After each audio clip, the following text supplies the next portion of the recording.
മിശിഹായിൽ പ്രിയ സഹോദരങ്ങളെ, ഷെൻഷാട്ട് തോതിലേക്ക് സ്വാഗതം. നിർഭയം സാക്ഷി നൽകാൻ ഈശോ നമ്മളോട് ആവശ്യപ്പെടുകയാണ്.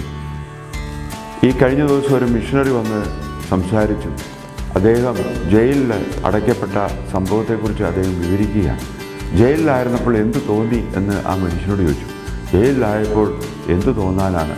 3 ദിവസം കർത്താവ് ഭൂമിക്കടിയിൽ അല്ലെങ്കിൽ ശവസംസ്കാര ശുശ്രൂഷ കഴിഞ്ഞതിന് ശേഷം 3 ദിവസം ഈ ഭൂമിയിൽ പാതാളത്തിലായിരുന്ന കർത്താവിനെ പോലെ എനിക്കും തോന്നി.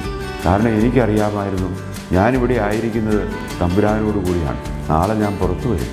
ആ ഒരു പ്രതീക്ഷ എനിക്കുണ്ടായി. അതുതന്നെയാണ് ഈശോയുടെ ഉത്ഥാനത്തിൽ നമ്മൾ കാണുന്നത്. എല്ലാവരും പ്രതീക്ഷിച്ചതിനേക്കാൾ അപ്പുറത്ത് ഈശോ ഉയർത്തെഴുന്നേറ്റ് വരികയാണ്. അതുപോലെ തന്നെ നമ്മൾ സാക്ഷ്യം നൽകുമ്പോൾ ചിലപ്പോൾ ഒരു പക്ഷേ നമ്മുടെ ജീവിതത്തിൽ ദുഃഖവെള്ളി കടന്നു വരും. നമ്മുടെ ജീവിതത്തിൽ പലപ്പോഴും പ്രശ്നങ്ങളുണ്ടാകും. നമ്മൾ പലപ്പോഴും തകർക്കപ്പെടുന്നതായിട്ട് നമുക്ക് തോന്നും. പക്ഷേ അതിനപ്പുറത്തേക്ക് ഒരു ഉദ്ധിതനായ കർത്താവാണ് നമുക്ക് മാതൃക, നമുക്ക് മാർഗദർശി എന്ന് നമ്മൾ ചിന്തിക്കുമ്പോൾ നമുക്ക് മുന്നോട്ട് പോകാൻ സാധിക്കും. നിർഭയം കർത്താവിന് സാക്ഷി നൽകുവാൻ ശിഷ്യന്മാർ പറഞ്ഞതുപോലെ നിങ്ങൾ വധിക്കുകയും നിങ്ങൾ അടക്കം ചെയ്യുകയും ചെയ്ത ആ യേശു ക്രിസ്തുവിനെ ഞങ്ങൾ പ്രഘോഷിക്കുകയാണ്.